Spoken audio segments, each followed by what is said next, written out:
Welcome to Midnight Keep, a sanctuary carved from silence and shadow, where stories unfold like whispered secrets in the dark. Here, we wander through forgotten places, ancient halls, storm-wrapped libraries, and moonlit chambers that exist only in the space between waking and sleep.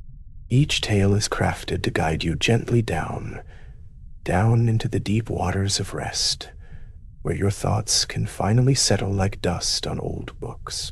If you find comfort in these quiet journeys, if this becomes a place you return to when the world feels too loud, consider leaving a like and subscribing to help this channel grow.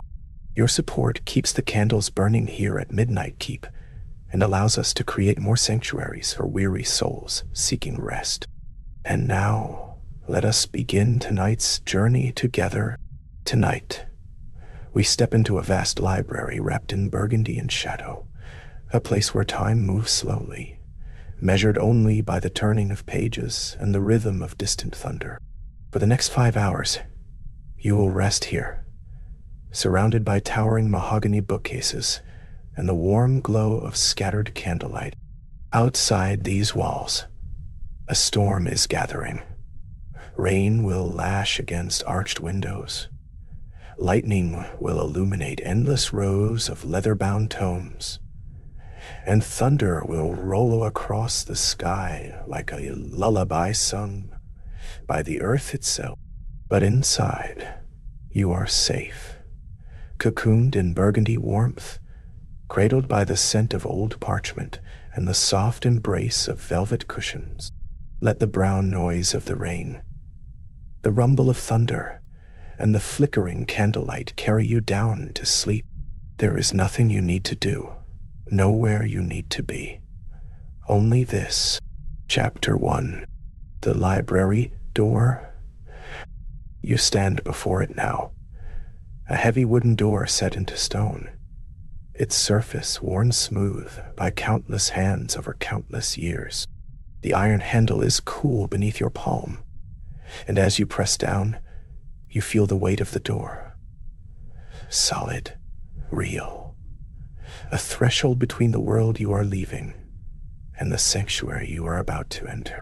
The hinges whisper as the door swings open, a low, ancient sound, like the earth sighing. And then, the scent reaches you.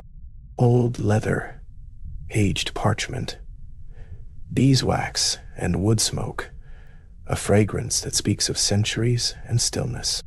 You step forward, crossing from the cold stone corridor into warmth, and the door closes softly behind you with a sound like a book gently shut.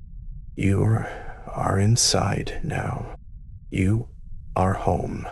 Your eyes adjust slowly to the warm amber light. Candles, dozens of them, scattered throughout the vast space on iron sconces and wooden tables, their flames barely moving in the still air. The library stretches before you, impossibly vast, as though it exists beyond the normal constraints of walls and ceiling. Towering mahogany bookcases rise toward shadows above, each one laden with leather-bound volumes in deep greens, rich browns, faded golds. The spines catch the candlelight, their gilt lettering gleaming softly like promises whispered in the dark. The burgundy walls seem to absorb sound, creating a hush so deep you can hear your own heartbeat beginning to slow. And then, from somewhere far beyond the arched windows, you hear it. The first rumble of thunder, low and distant, rolling across the sky like a giant turning in its sleep. The storm is coming. You move deeper into the library, your footsteps muffled by old rugs worn soft with age. The floorboards beneath creak gently, a comfortable sound, the voice of an ancient building settling into the night. Everywhere you look, there are places to rest. Velvet cushions in deep wine red are piled in window alcoves, their fabric catching the light like dark water. High-backed leather chairs sit angled toward the shelves, as if readers simply stepped away moments ago and will return at any moment. A chaise longue draped in midnight blue velvet occupies one corner, positioned perfectly to watch the storm through the tall arched windows. You feel the invitation in all of it. The library wants you to stay, to sink down, to let go. Outside, the wind begins to rise, and you hear the first whisper of rain against the glass. The arched windows are dressed in heavy velvet curtains, pulled back just enough to reveal the night beyond. The glass is old, slightly warped, so the darkness outside seems to ripple and shift. And lightning, a bright, silent flash that illuminates everything for one breathless moment. The endless rows of books, the vaulted ceiling far above, the rain just beginning to streak the windows. In that flash, you see how truly vast this library is. And how many shadows it holds. How many stories sleep on those shelves. And then darkness returns, and the thunder follows. A deep rolling boom that you feel in your chest, in your bones. The storm is here now. The rain intensifies, no longer a whisper, but a steady drumming against the windows. A rhythm, ancient and hypnotic. And you realize you have been waiting for this sound all day without knowing it. You choose your resting place, perhaps the window seat, where you can watch the storm while surrounded by cushions that seem to hold you like gentle hands. Or perhaps the leather chair near the center of the room, where the candlelight pools warmest and the scent of old books is strongest. It does not matter which you choose. They are all perfect, all waiting. You settle in, and your body recognizes immediately that it can stop now. Stop holding. Stop parrying. Stop preparing for what comes next. The velvet beneath you is impossibly soft. The air is warm but not heavy, just right, like being wrapped in an embrace that asks nothing of you. Outside, the rain lashes harder against the glass, and the thunder rolls again, closer now. Sound so deep, it seems to come from the earth itself. The library absorbs it all, the burgundy walls drinking in the storm, transforming its wildness into safety. The candlelight flickers as the storm intensifies, shadows dancing across the spines of 10,000 books. You watch the flames, how they bend and straighten, breathing in their own slow rhythm. The rain has become a constant presence now. Not just a sound, but a feeling. A brown noise that fills every corner of your awareness and somehow makes space feel both smaller and infinite at once. Lightning flashes again, and in that moment you see a book lying open on a nearby table, its pages yellowed and beautiful, the text unreadable in the brief light, but somehow perfect in its mystery. You do not need it.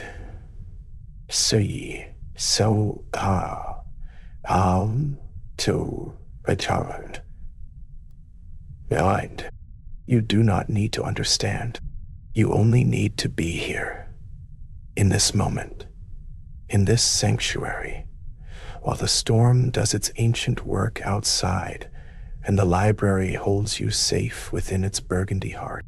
Your breathing has slowed without you noticing, falling into rhythm with the rain, with a distant thunder that rolls and rolls like a great wheel turning. The candles continue their patient vigil, their light soft and golden, asking nothing, simply present. You feel the weight of your body now, really feel it, sinking into the cushions, into the chair, into the very floor of this timeless place. Your shoulders drop. Your jaw unclenches. The thoughts that followed you through the day begin to drift apart like clouds, and you let them go, watching them dissolve into the shadows between the bookcases. The library will remember them for you if you need them again. But for now, for these 5 hours ahead, you are released from remembering anything at all. The storm knows what to do. The library knows how to hold you. And you only need to sleep. The rain continues, steady, eternal. A lullaby older than words. Thunder murmurs in the distance like a conversation you are not meant to understand. Only to feel, only to trust. The candles burn lower, their flames growing smaller, softer, but never going out completely. The burgundy walls seem to breathe around you, expanding and contracting with a patience that knows no urgency. You are held here, in this vast library at the edge of the storm, surrounded by stories you will never read, protected by walls that have weathered 1,000 tempests. Your eyes grow heavy. The lightning flashes again, but you barely notice now. It is simply part of the dream beginning to take shape around you. Let go. Let the library keep you. Let the storm sing you down. There is nothing to fear here. Nothing to solve. Nothing to become. Only rest, deep and dreamless and safe, in the burgundy heart of the storm. Chapter 2. The Reading Nook. As you wander deeper into the library, the darkness seems to guide you, pulling you gently toward a secret corner you had not noticed before. Between 2 towering bookcases, their shelves reaching up and up into shadow, there is a space, a sanctuary carved from the vastness of this ancient hall. The air here feels different, heavier, warmer, infused with the scent of old leather and aged parchment. The storm outside continues its relentless rhythm, rain drumming against distant windows, thunder rolling low and long across the sky. But here, in this hidden alcove, the sound feels muffled, softened, as though the books themselves absorb the chaos and transform it into something peaceful. Your footsteps slow as you approach, drawn forward by the promise of rest, by the quiet invitation of this forgotten corner where time seems to have stopped altogether. The first thing you notice is the rug, an antique Persian masterpiece spread across the wooden floor like a pool of rich, intricate beauty. Deep crimsons swirl with midnight blues and threads of gold, patterns that seem to shift and breathe in the flickering candlelight. The wool is thick beneath your feet, soft and yielding, each step a gentle caress. You can feel the age of it, decades, perhaps centuries of quiet existence, waiting here for someone just like you to discover its comfort. The rug seems to anchor this space, to define it as separate from the rest of the library, marking it as a place of true sanctuary.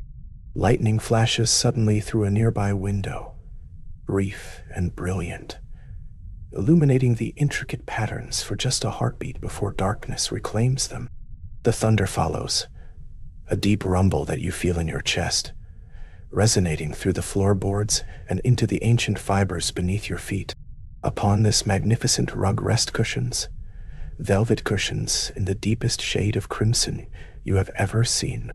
They are large and impossibly plush, their surfaces catching the candlelight with a subtle sheen that speaks of quality and care.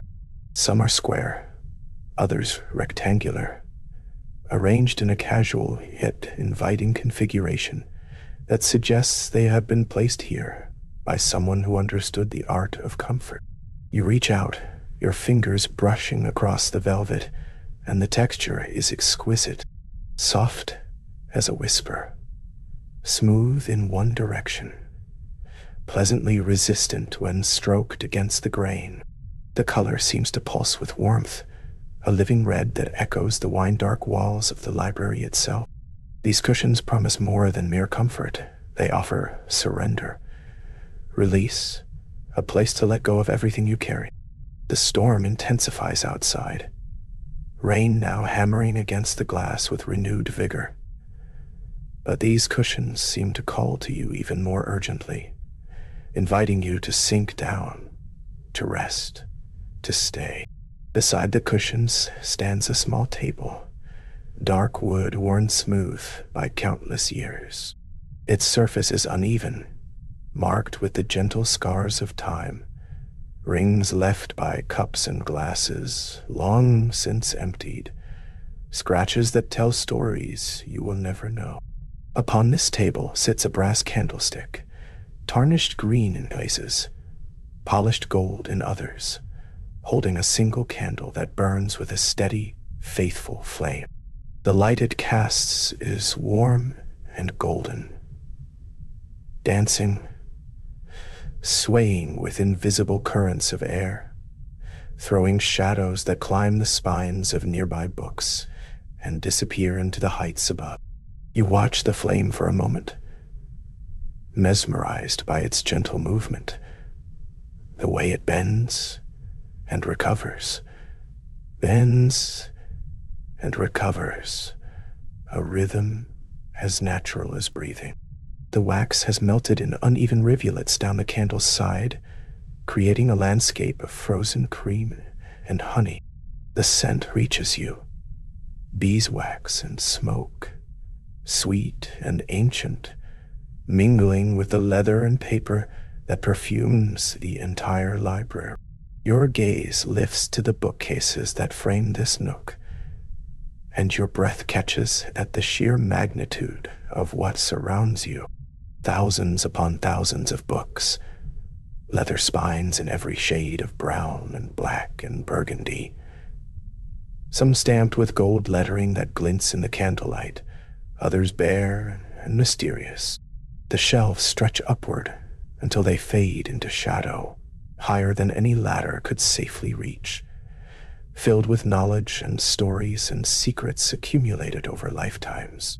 Lightning flashes again, and for one brilliant, frozen instant, you see them all, every spine illuminated, every title momentarily legible, the entire collection revealed in stark, electric white. Then, darkness returns, and the afterimage burns in your vision, a ghost of all that knowledge hovering before your eyes. Thunder crashes, closer this time, shaking the very foundations of the library, rattling the window glass, sending a thrill through your body that is somehow both startling and deeply satisfying. The storm is here, fully present, and you are safe within these walls. You turn your attention to the window, tall and arched, set deep into the burgundy wall. Rain streams down the glass in endless rivulets, merging, separating, racing toward the sill below. The sound is constant now, a rushing, whispering roar that fills the spaces between thunderclaps. You can see nothing beyond the window except darkness and water, the outside world completely obscured, transformed into an abstract painting of night and storm. Another flash of lightning, and for just a moment, you glimpse the silhouette of tree branches thrashing in the wind, writhing against the sky like something alive and desperate. But then it is gone, and there is only the rain again, only the steady percussion against the glass, only the deep, rolling growl of thunder moving across the heavens above the library. The sound is not frightening.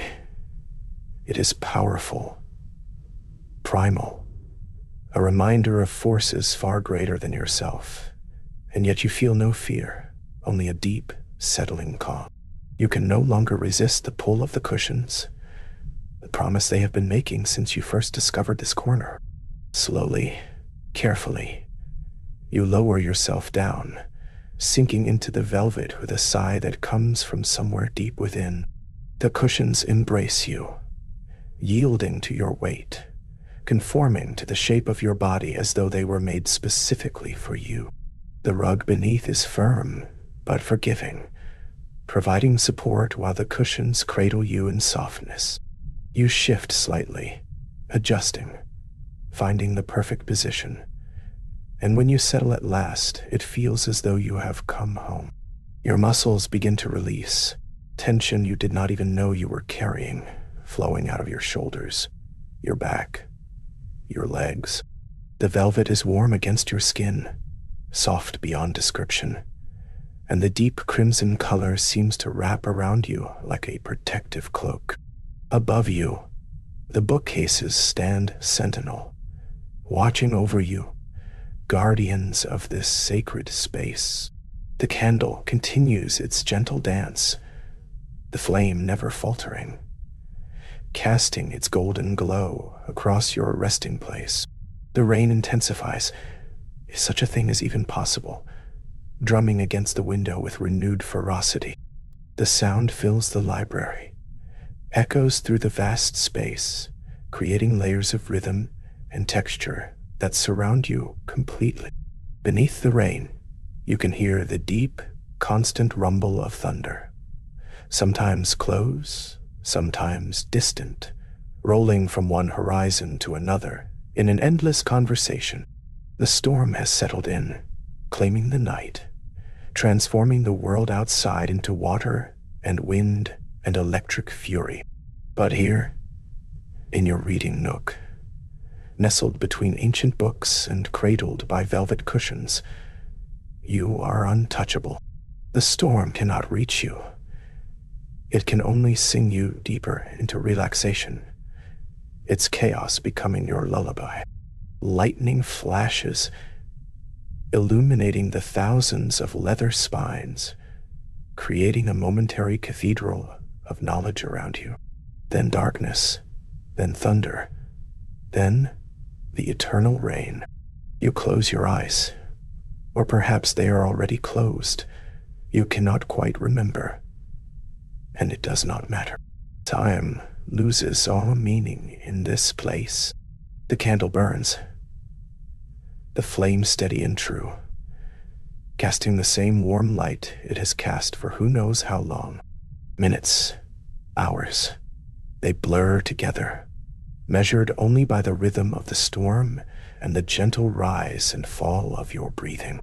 The scent of beeswax mingles with old leather, with the subtle mustiness of aged paper, with something else you cannot quite name, something that smells like memory itself. The Persian rug beneath you holds centuries of stories in its woven threads, and now your story is added to them, a moment of perfect rest in a reading nook, hidden between towering bookcases.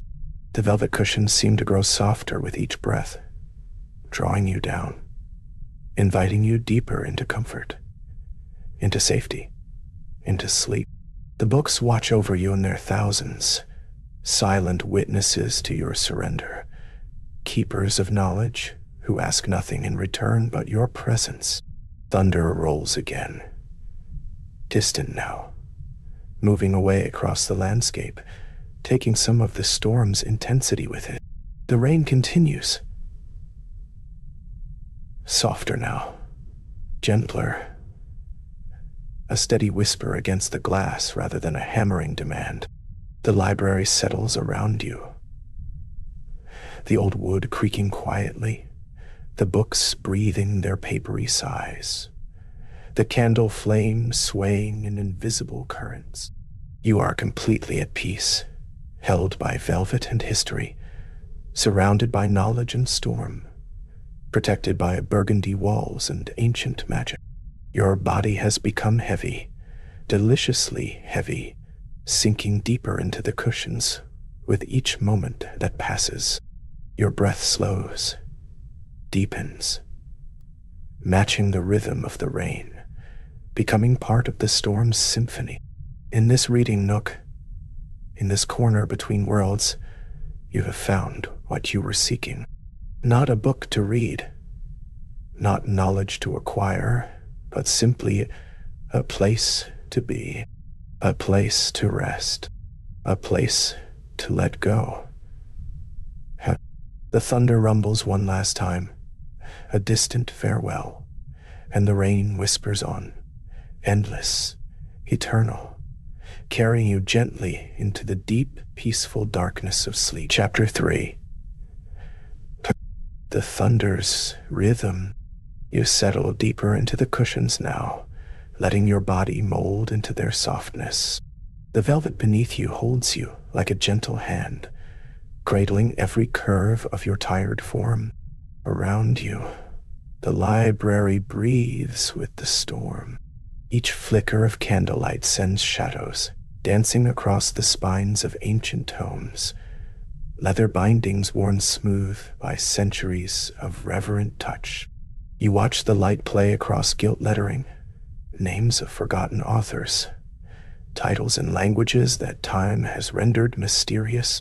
The thunder arrives in steady waves now, no longer surprising, but expected, rhythmic, like the heartbeat of some vast sleeping creature that surrounds this place. Each rumble begins deep, somewhere far beyond the walls, and rolls closer, deeper, vibrating through the floor beneath you, through the cushions, through your very bones, until it fades again into the whisper of rain. The rain has found its voice, a constant symphony against the windows. Thousands upon thousands of droplets strike the glass in an endless cascade, creating layers of sound, some high and sharp, others low and full, blending into something that fills every corner of the vast room. You let your eyes drift toward the nearest window, watching rainwater stream down the panes in wandering rivers. Each flash of lightning freezes the droplets for just a moment, turning them to diamonds before darkness reclaims them. The arched windows frame this spectacle.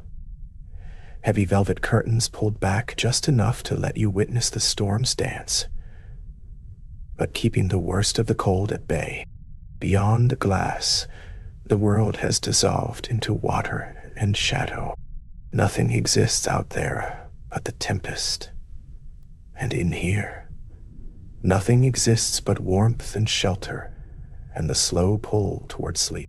Your breathing begins to change without your conscious effort.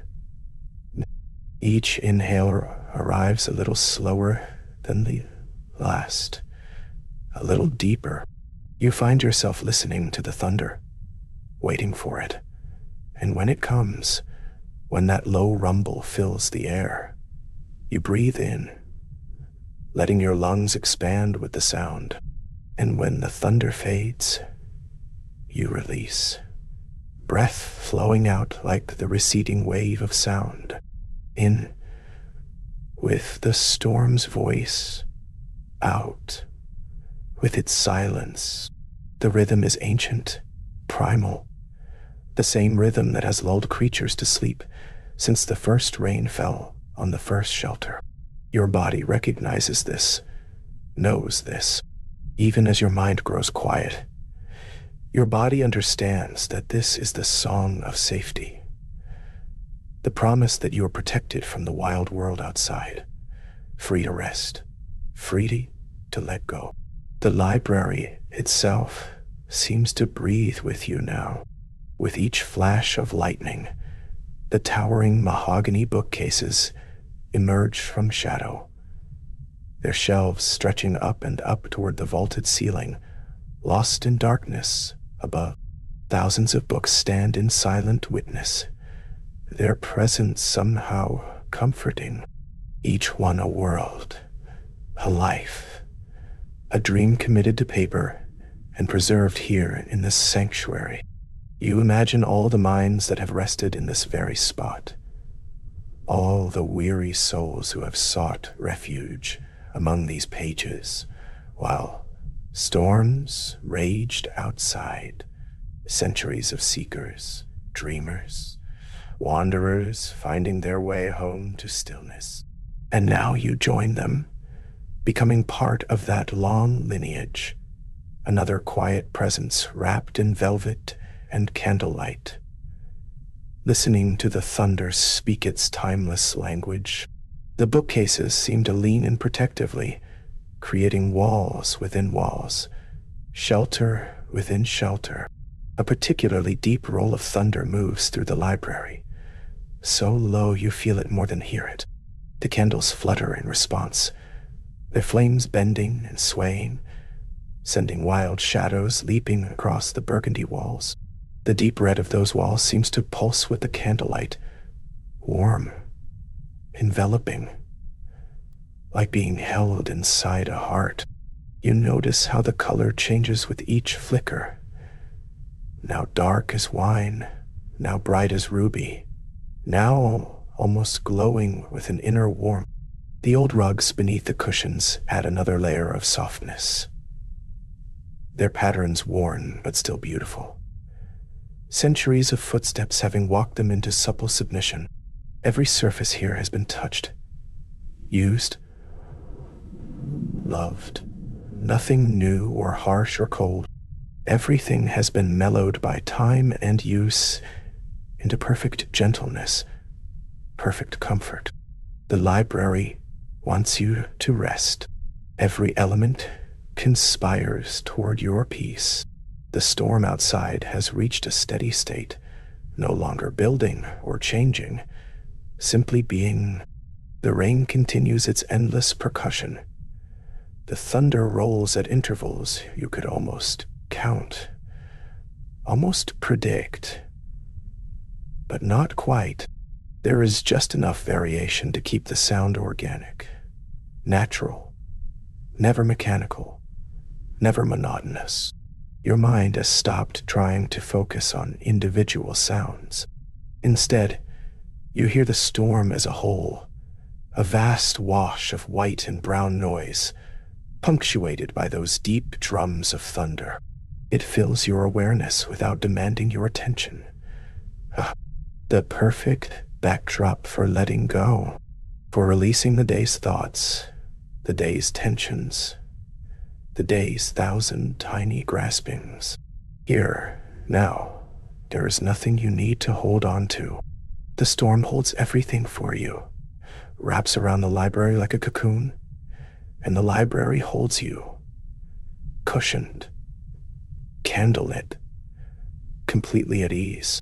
You begin to feel the library differently now, as if it were in motion, a gentle swaying, like being aboard a great ship sailing through the tempest.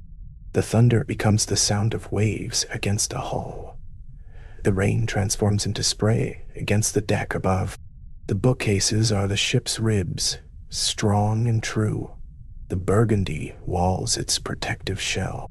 And you, lying here among the cushions, are a passenger on a voyage through the night, being carried somewhere safe, somewhere distant, somewhere beyond the reach of waking concerns. The ship knows its course. You do not need to navigate, do not need to steer.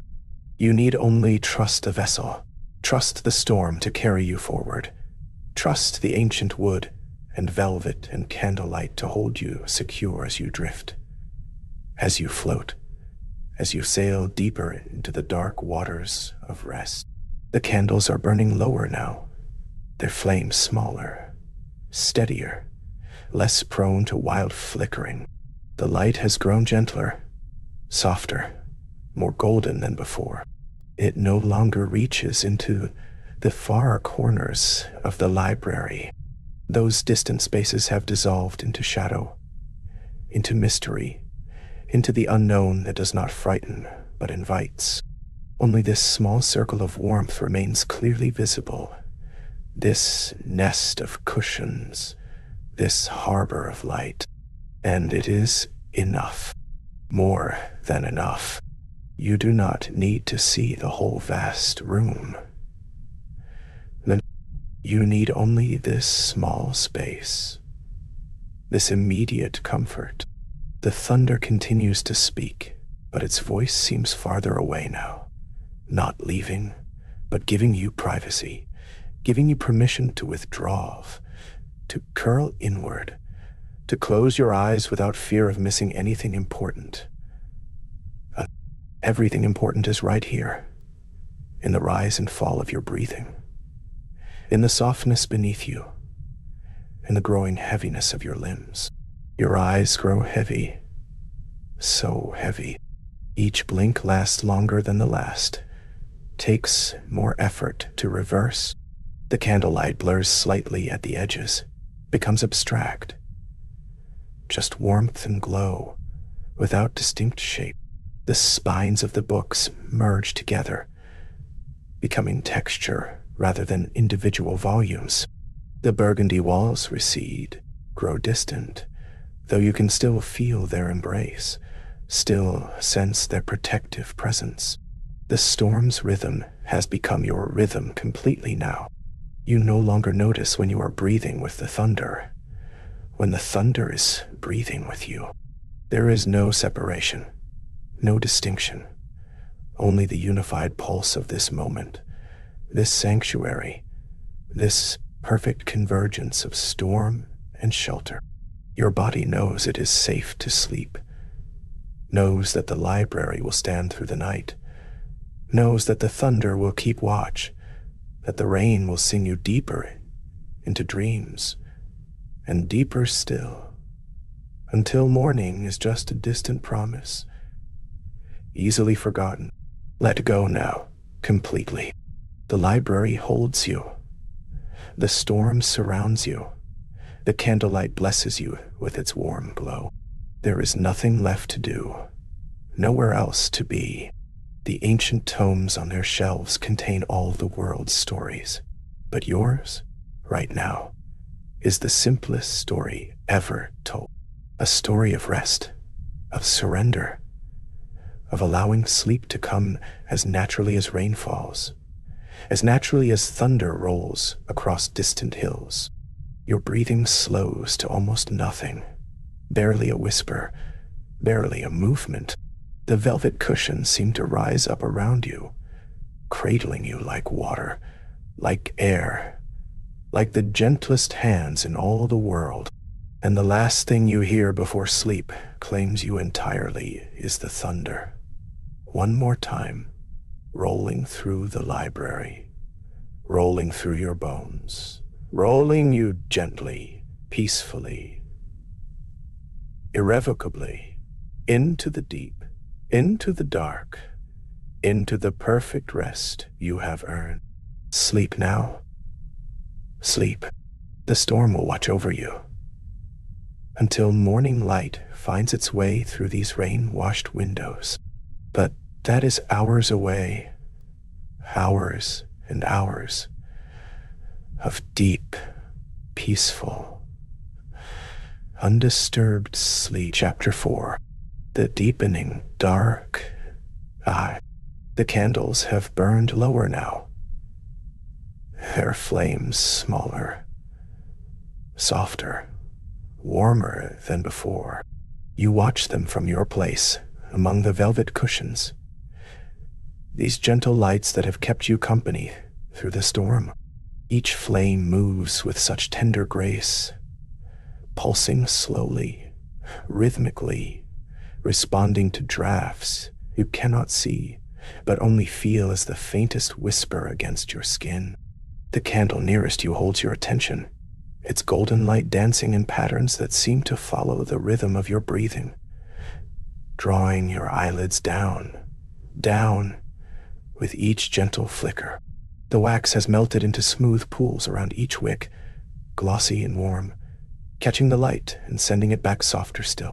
Time moves differently here in the library, measured only by the steady melting of wax, the persistent drum of thunder, the endless streaming of rain down ancient glass. The burgundy walls seem to have absorbed the fading light, grown deeper, richer, wrapping around you like the softest velvet. Where once they glowed warm and bright in the evening sun, they now embrace shadow and candlelight in equal measure, creating a cocoon of gentle darkness punctuated by flame. You can feel the color around you, not just see it, as though the walls themselves are drawing closer, not to confine, but to comfort, to hold you in this moment of perfect stillness. The mahogany bookcases have merged with the shadows between the candles, their carved details now mysterious silhouettes, their endless spines of leather and gilt reduced to texture and impression. Only where the candlelight reaches do you see them clearly, and even then, they seem softer than before, as if the library itself is settling into sleep alongside you. Rain continues its endless journey down the window panes, rivulet after rivulet, tracing paths through the darkness beyond the glass. You watch the water move, hypnotic in its constancy, each stream finding its own way down, merging, separating, merging again. The lightning has grown less frequent now, but when it comes, it transforms those racing rivulets into threads of silver, illuminating thousands of water droplets pressed against the ancient glass. In those brief flashes, you glimpse the storm beyond, the wild garden bending beneath wind and rain, the trees thrashing in the darkness. But here, inside these thick stone walls, beneath this vaulted ceiling, you are utterly safe, utterly still, wrapped in warmth and candlelight, while the world outside releases its fury upon the night. The thunder follows each flash, a deep, rolling percussion that you feel in your chest as much as here. Steady as a heartbeat, ancient as the earth, your body has settled deeper into the cushions beneath you, velvet and down molding perfectly to your shape, supporting you with such gentle firmness that you barely feel the boundary between yourself and rest. The heavy rugs layered beneath you hold warmth, centuries of wool and silk creating a softness that seems bottomless. Your muscles have released tensions you did not know you carried. Your shoulders lowered, your jaw relaxed, your hands resting open and still. Each breath comes slower now, deeper, your chest rising and falling in rhythm with the rain, with the thunder, with the patient burning of the candles. You need not try to breathe this way. It simply happens, as natural as the storm, as inevitable as the melting wax. Your eyelids flutter with each pulse of the nearest flame, growing heavier, heavier, until keeping them open requires more effort than you wish to give. The scent of the library has deepened with the night, old leather and aged paper, mingling with beeswax and the faint mineral smell of rain on stone. Somewhere in the shadows, a candle carries the ghost of vanilla, another the whisper of honey. These fragrances do not compete but layer, creating an atmosphere of such richness that breathing itself becomes a pleasure, each inhalation drawing in history.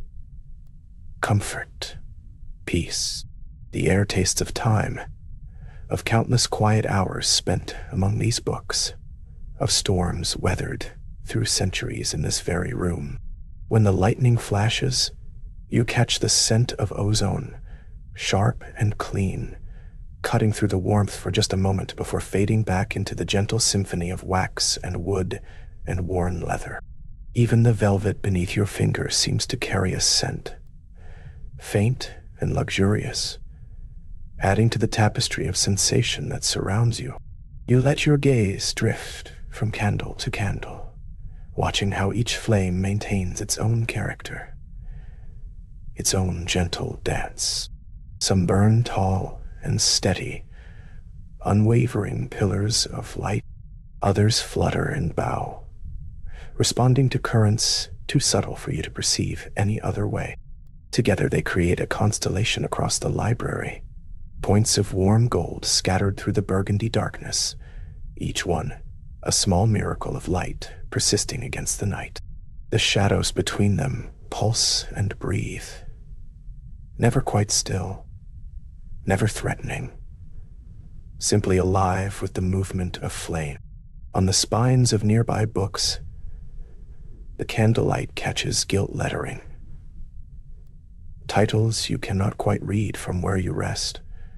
Words that shimmer and fade as the light shifts. It does not matter what they say. Their presence is enough. The promise of stories and knowledge and worlds waiting patiently in the darkness. Always there. Always ready. Never demand. The thunder rolls again.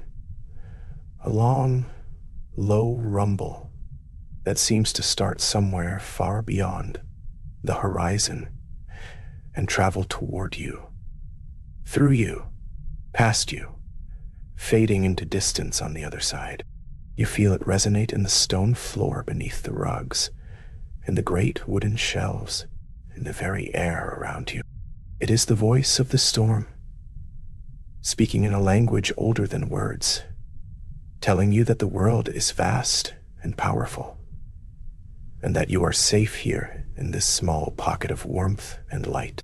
The rain answers the thunder, increasing its tempo against the windows, a rush of white noise that wraps around every other sound, softening edges, blurring boundaries, until you float in a sea of gentle sound. Your thoughts begin to drift like the candlelight, flickering from one thing to another, never quite landing, never quite forming, simply moving, dissolving, fading into the warm darkness behind your heavy eyelid. Somewhere in the library, a candle gutters and goes out, its work complete, its wax spent.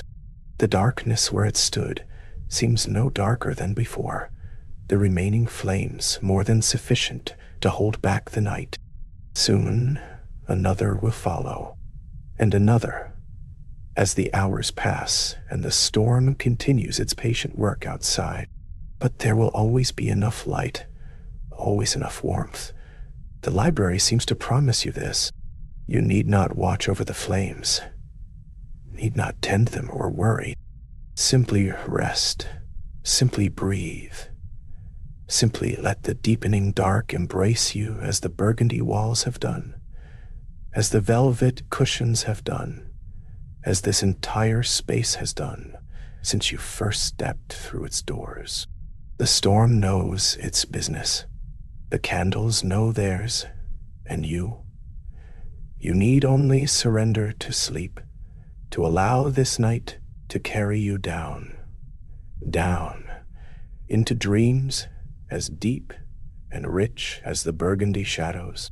Your awareness begins to narrow, focusing on smaller and smaller details, the way a single flame bends to the left, the pattern of a particular rivulet on the nearest window pane, the texture of velvet beneath your fingertips.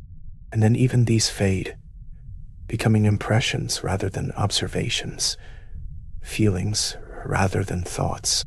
The boundary between waking and sleeping grows thin as candlelight, as the sound of rain, and you find yourself drifting across it without effort, without intention, simply floating on the tide of your own deepening breath. The library holds you. The storm surrounds you. The darkness welcomes you. There is nothing you need to do, nowhere you need to be, no thought you need to complete. The candles will burn. The rain will fall. The thunder will roll. And you will sleep deeply, peacefully, safely, wrapped in burgundy and shadow and the endless music of the storm. Let go now. Let the deepening dark carry you down into rest.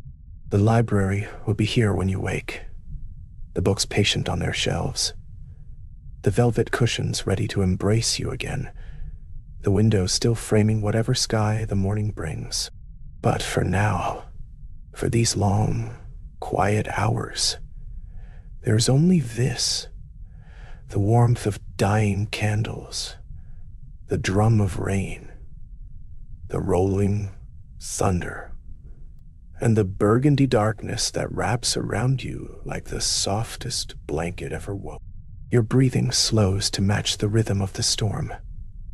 Your heartbeat steadies to the pulse of distant thunder, and sleep, deep, restorative, infinite sleep, rises up to meet you, welcoming you home. Rest now. Rest deeply. Let the storm sing you to dreams.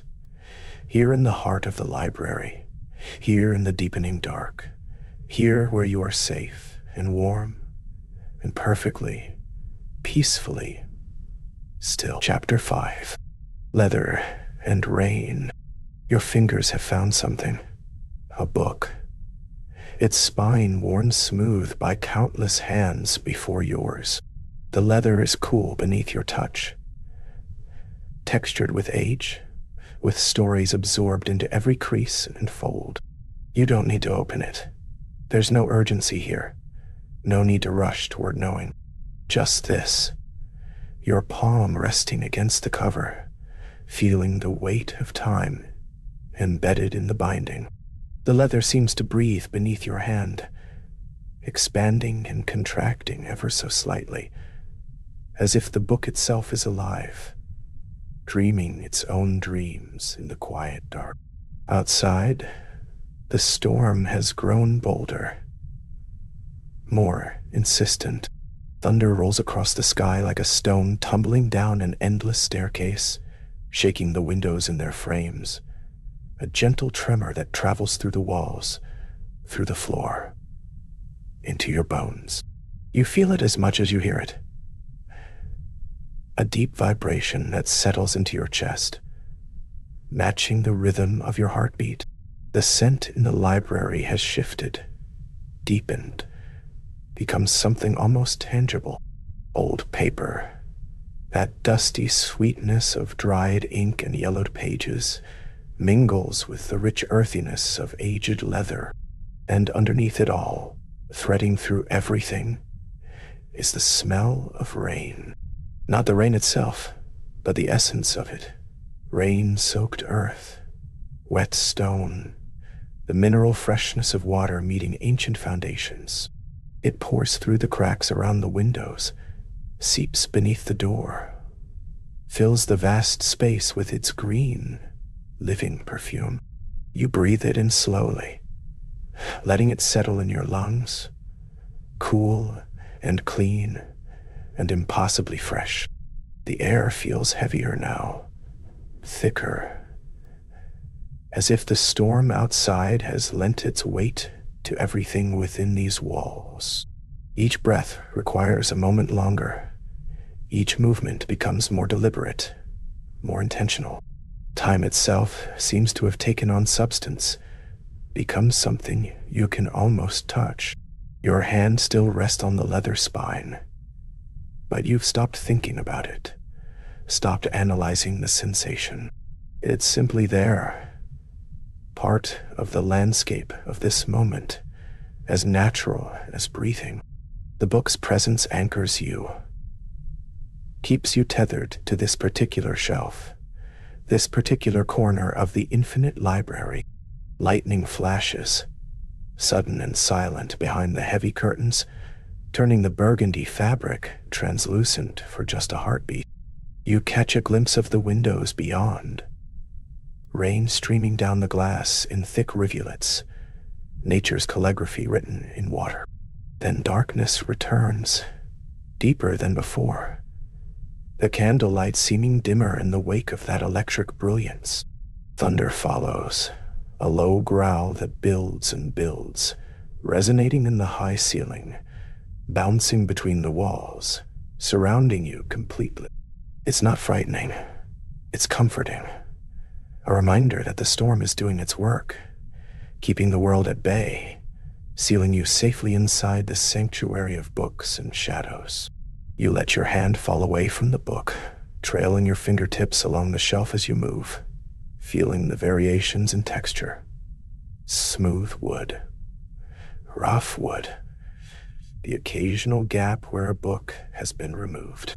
Each surface tells a story, whispers secrets against your skin. Your feet carry you deeper into the labyrinth of shelves. No destination in mind, just following the gentle pull of curiosity. Or perhaps not even that, perhaps just drifting. Allowing the library to guide you where it will. The mahogany bookcases tower above you, stretching up into shadows that the candlelight cannot reach.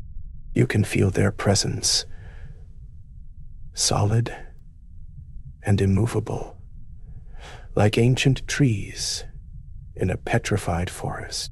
They've stood here for longer than you can imagine, will stand here long after you've gone, patient witnesses to centuries of rain, centuries of thunder, centuries of quiet nights like this one. The thought doesn't make you feel small. It makes you feel held, cradled in something vast and enduring. A velvet cushion appears in your path, deep burgundy, nearly invisible in the low light. You sink down onto it without thinking, your body grateful for the softness, the support. The velvet is worn in places, the pile flattened by countless others who've rested here, but it's still plush, still welcoming. Beneath the cushion, you feel the texture of an old rug, thick and heavy, its patterns lost to darkness but present nonetheless. A map of woven threads beneath your feet. You lean back against the bookcase behind you, feeling the solid wood against your shoulders, the gentle pressure grounding you, holding you upright without effort. From this new vantage point, the library looks different. The perspective shifted. The shelves seem even taller, the ceiling even higher.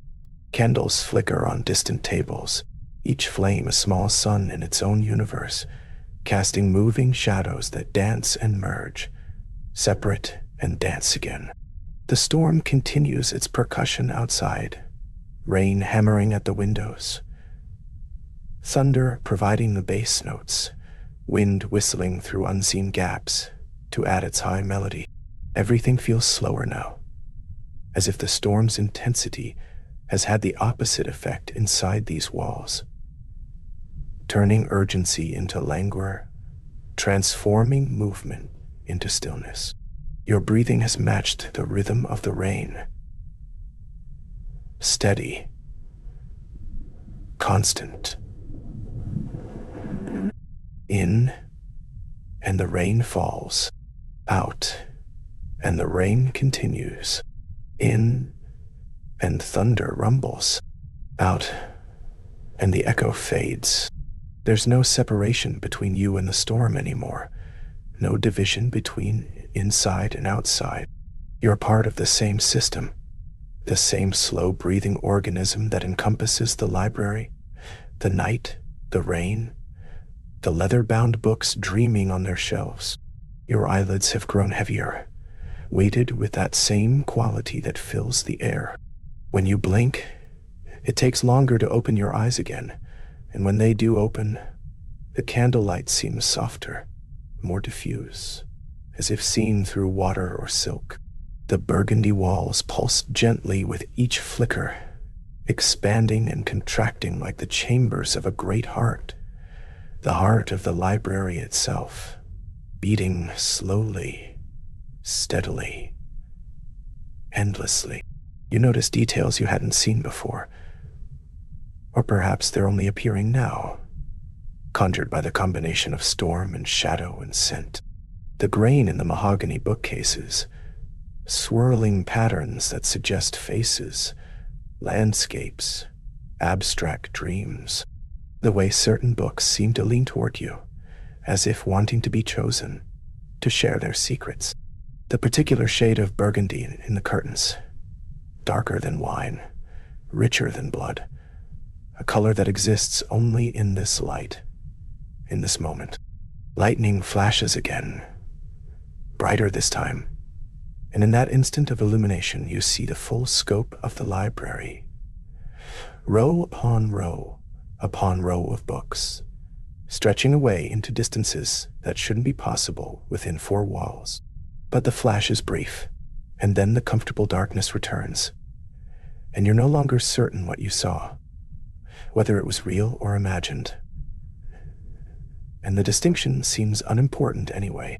The thunder that follows is closer, louder, a sound you feel in your ribs, in your skull, vibrating through every cell. It should startle you, but instead it soothes. A lullaby sung in the voice of the sky. The scent of leather and rain has become so familiar now that you barely notice it. Except you notice it constantly. The way you notice your own breathing. Something both background and foreground simultaneously. It's woven into the fabric of this experience, inseparable from the velvet beneath you, the wood behind you, the books surrounding you. You shift slightly, settling deeper into the cushion, and feel an old rug wrinkle beneath your weight, its wool thick and warm despite the coolness of the night. Your hand falls to your side, palm down on the rug, and you trace invisible patterns there, spirals and lines, following impulses you don't question. The library has grown quieter, or perhaps you've simply grown more attuned to its particular frequency, the frequency of rest, of deep peace, of surrender. The candles continue their flickering vigil, small prayers of light in the vast cathedral of books. The rain continues its endless commentary, drops upon drops upon drops, a language older than words, speaking directly to something primal in your chest, your belly, your bones. You're not sure if your eyes are open or closed anymore. The darkness is the same either way, punctuated only by those distant candle flames, those brief electric flashes. Your body has become part of the architecture, another element in the library's design, as permanent and natural as the shelves, the books, the burgundy walls. When thunder rolls, you roll with it. When rain intensifies, something in you intensifies too. A sense of absolute rightness, of being exactly where you belong. The leather-bound books on the shelf beside you emanate a presence, not menacing, but aware, conscious in their own fashion, sharing this space with you, sharing this storm. You imagine, or perhaps you know, that they're absorbing this night too, adding it to all the other nights they've witnessed, all the other storms, all the other quiet souls who've sought refuge here. And you're grateful to be part of that collection, that gathering of moments, that library of peaceful nights. Your breathing has slowed even further. Each breath, a journey, each exhale, a letting go. Everything is exactly as it should be. The storm outside, the stillness inside, the leather beneath your fingers, the velvet beneath your body, the scent of old paper and rain-soaked earth, the weight of the air, the weight of your limbs, the weight of your eyelids finally, gratefully, closing. The library holds you, the way it has held countless others, the way it will hold countless more. You are safe here, sheltered here, allowed to rest here without judgment, without expectation. The thunder rolls on, a distant conversation between earth and sky. The rain continues its eternal fall, its patient erosion of all sharp edges. The candles burn lower, their light growing warmer, more amber, more gold.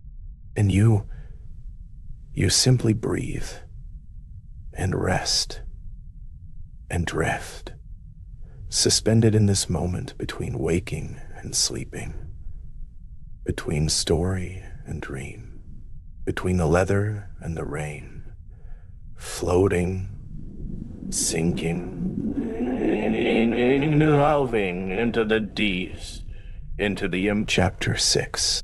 The velvet surrender. The velvet cushions have claimed you now, completely, utterly. You sink deeper into their embrace, and they respond, molding themselves to every curve of your body, every tired muscle, every weary bone. The texture beneath you feels impossibly soft, almost liquid, as though the cushions are made not of fabric and filling, but of gathered shadows and whispered dreams.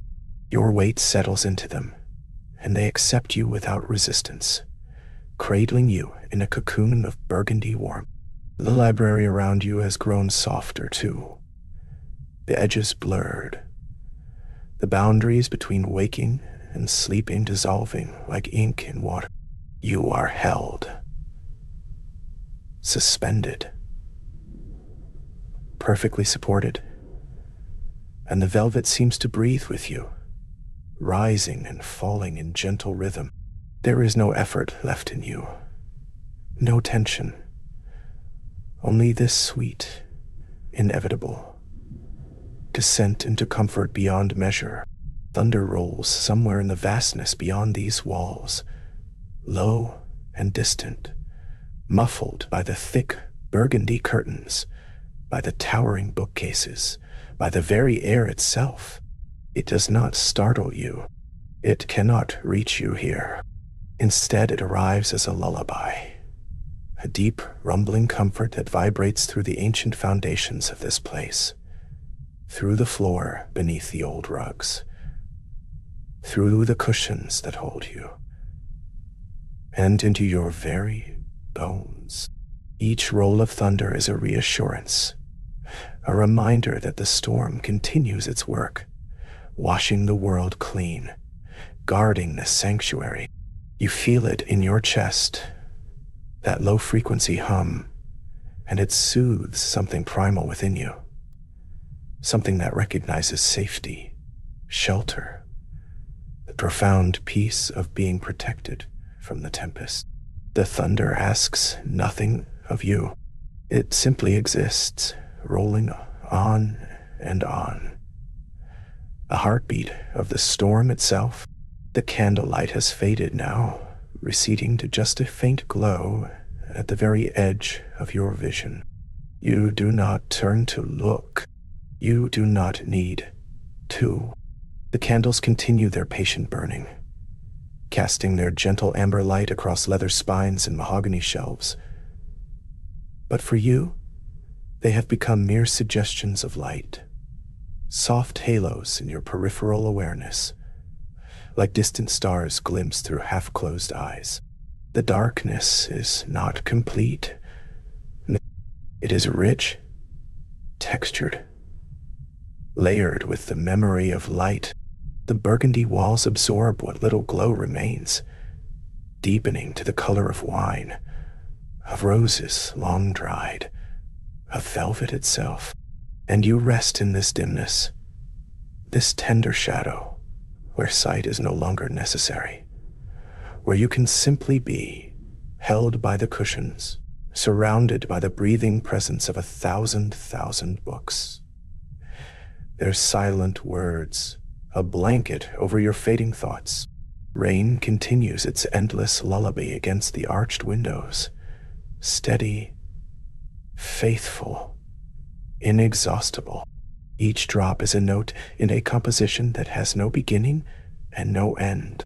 The glass receives this percussion, trembles with it, transforms it into music that fills the library with liquid sound. You have stopped counting the rhythms, stopped trying to distinguish one pattern from another. The rain simply is me, and you are within its song, part of its ancient cycle.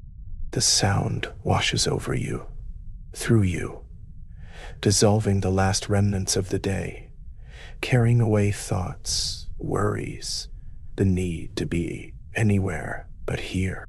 The rain does not hurry. It will fall for hours yet, all through the night, and you are safe beneath this roof, nested in velvet, serenaded by water and wind. The lullaby asks nothing. It only gives, pouring peace into the darkness, filling every silence with its gentle insistence. You stop trying to stay aware. The effort, that small remaining thread of consciousness that kept you tethered to wakefulness, finally, gently releases. There is no struggle, no sudden drop, only a soft letting go, like unclenching a fist you did not know you were holding. Your breathing deepens, slows, becomes indistinguishable from the rhythm of the rain.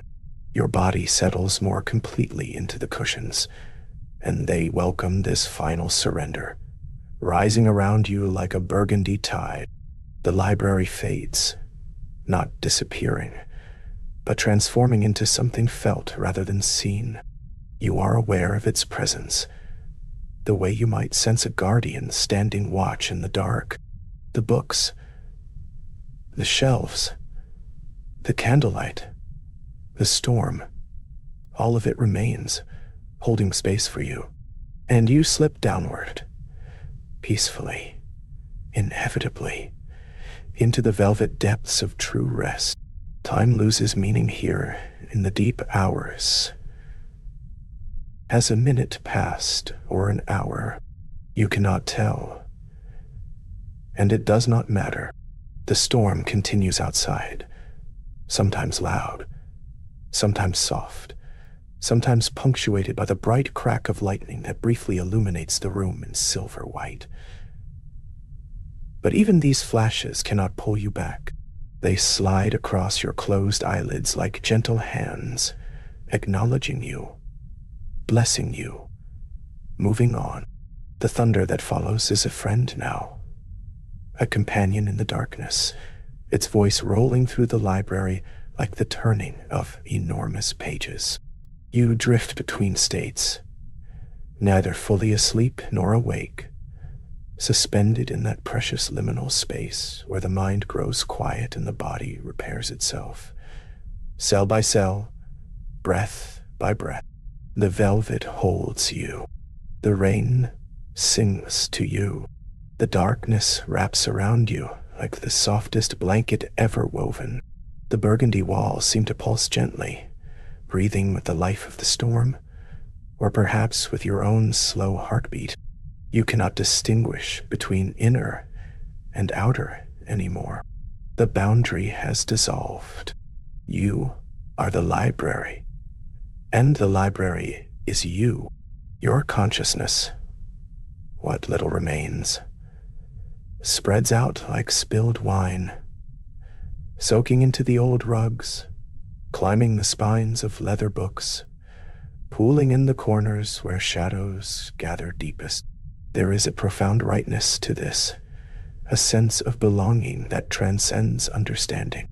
This place has welcomed countless souls before you, absorbed their weariness, their need for refuge, their longing for peace.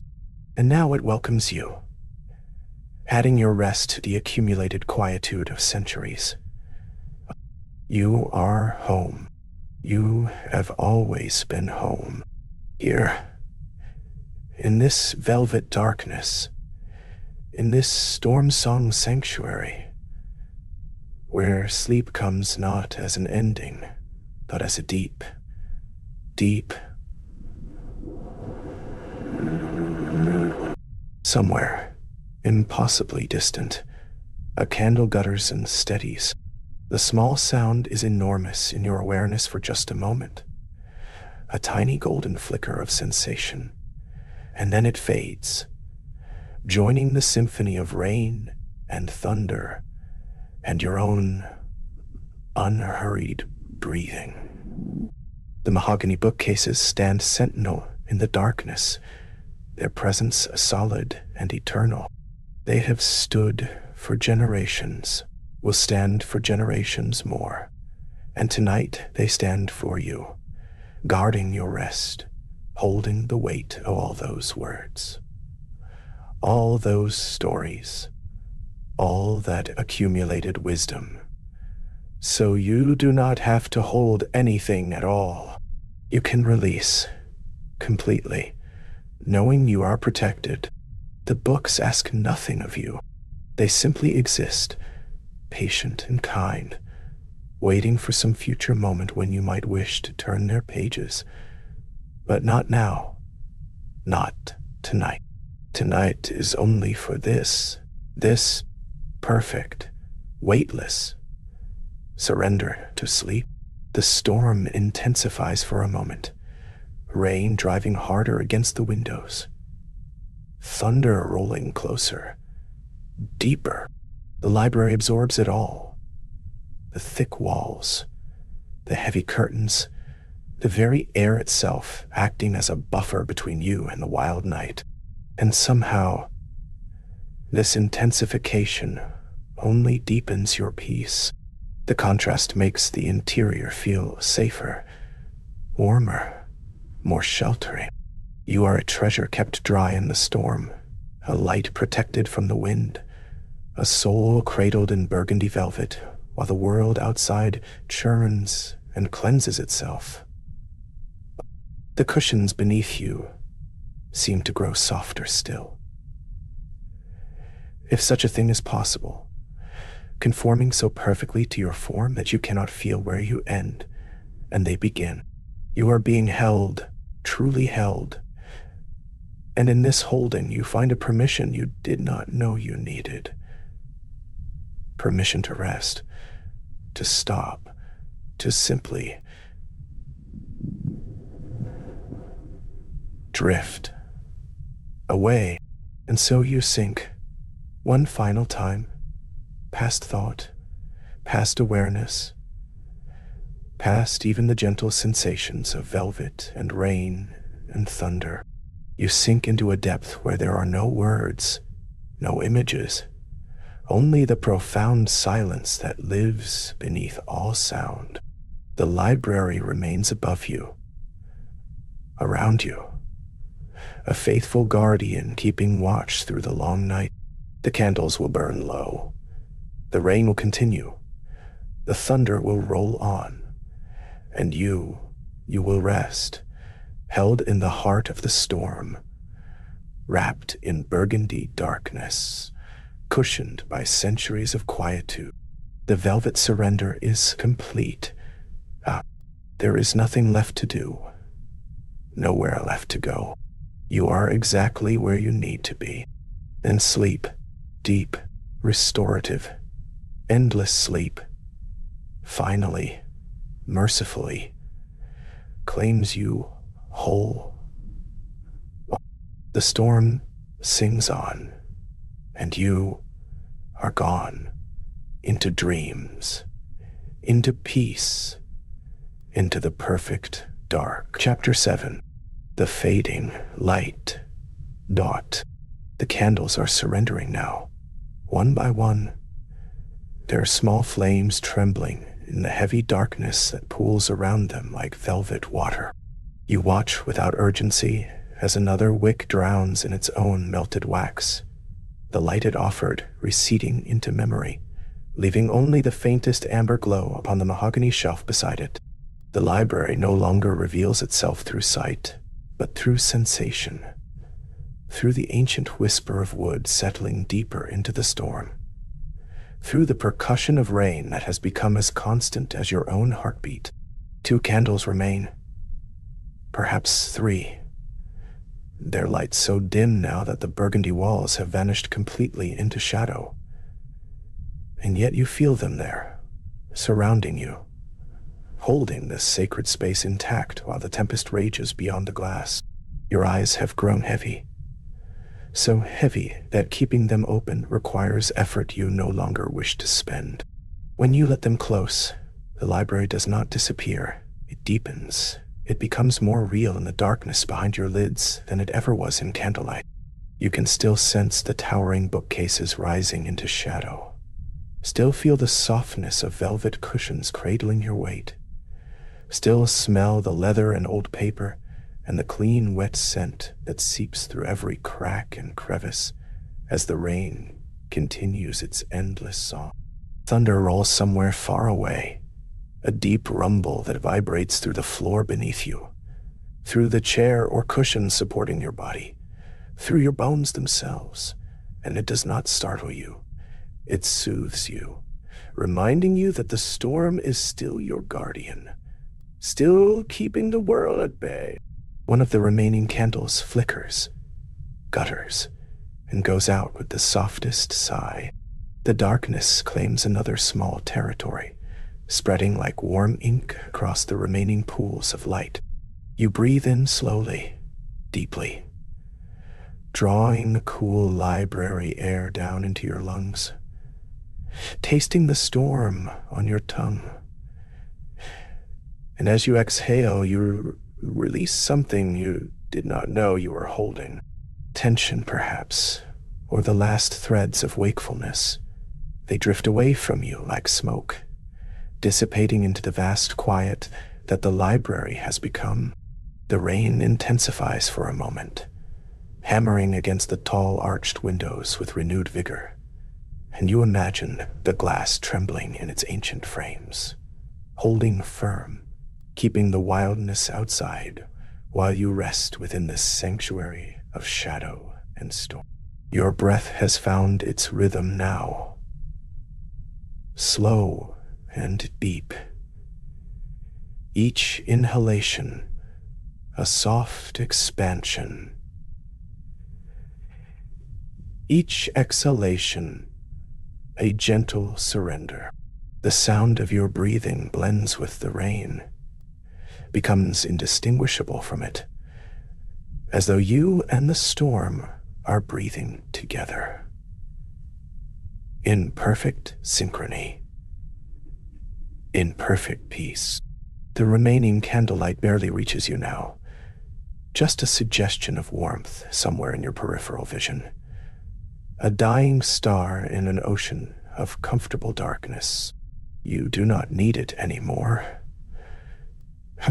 Your body knows where it rests, knows the texture of velvet beneath your hands, knows the solid presence of the floor and walls, knows it is safe here, held here, protected by burgundy walls you can no longer see, but can still feel wrapping around you like a promise kept. A creak sounds somewhere above you, old wood shifting in the cool, damp air, settling deeper into its centuries of existence. The sound is companionable, familiar. The library speaking to you in its ancient language of timber and time. You listen without analyzing, without needing to locate the source or understand the cause, simply receiving the sound as you receive the rain, as you receive the darkness, as you receive the profound rest that is moving through your body now like a slow tide. Your limbs feel impossibly heavy, wonderfully heavy, as though they have been filled with warm sand, with soft clay, with the weight of absolute relaxation. You could not move them if you wanted to, and you do not want to. You want only to sink deeper into this heaviness, this delicious dissolution of effort and will. Lightning flashes, brief and distant, illuminating the windows for just a heartbeat before plunging everything back into darkness. In that single moment of light, you glimpse the rain streaming down the glass, thousands of silver rivulets racing and merging and separating again. And then it is gone, swallowed by shadow, and the afterimage dances behind your closed eyelids like a dream, already half forgotten. Thunder follows, a low rolling growl that seems to come from the earth itself, from beneath the library, from the foundations of the world. It vibrates through everything, through stone and wood, through air and flesh, and your body absorbs it, drinks it in, uses it to sink even deeper into rest. into stillness, into the velvet darkness that has become your entire universe. Another candle surrenders, its flame shrinking to a pinpoint, then vanishing with a soft whisper of smoke. Now, there is only one left, perhaps two. You cannot tell any more, and it does not matter. The library has transformed completely, from a place of sight to a place of sound, from a place of light to a place of profound and peaceful shadow. The rain is everything now, filling every corner, every gap, a constant rushing presence that blankets all other noise beneath its patient persistence. You can hear individual drops striking the windows, or perhaps you only imagine you can. Perhaps your mind is creating details that are not there, weaving the sound into patterns and rhythms that soothe you, that carry you deeper into the boundary between waking and sleep, that place where thoughts become dreams and dreams become nothing at all. Your thoughts have slowed to almost nothing, scattered words drifting through consciousness without urgency or meaning, impressions rather than ideas, feelings rather than facts. Rain, warmth, safety, darkness, rest. They surface and submerge like slow fish in deep water, requiring no attention, demanding no response. You are aware of your body only as a distant thing, a collection of comfortable sensations. Soft pressure here, gentle warmth there, the slow rise and fall of breath that continues without your guidance or control. The burgundy walls you cannot see have become more than walls. They are the embrace of the library itself, the care it takes with all who seek shelter here, the ancient promise it makes to every weary traveler who finds their way through its doors. Rest now, rest here.